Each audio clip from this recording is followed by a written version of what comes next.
अगर तुम्हारे साथ मेरी जिंदगी जहन्नुम है ना, तो मैं अपनी जिंदगी जहन्नुम बनाना चाहती हूँ।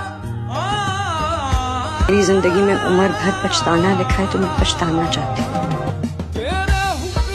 लेकिन मैं तुमसे ये एक ताल्लुक बनाने के लिए अपने हर ताल्लुक को तोड़ने के लिए तैयार हूँ।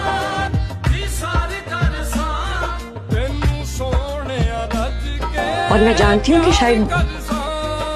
शायद ये मेरी जिंदगी की सबसे बड़ी गलती होगी, लेकिन ये मेरी गलती होगी और ये मैं गलती करूंगी और अपनी गलती की मैं खुद जिम्मेदार होंगी।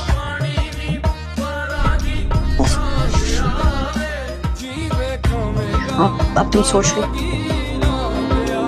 तुम फैसला कर लो, मैं तुम्हारे फैसले का वेट करूं।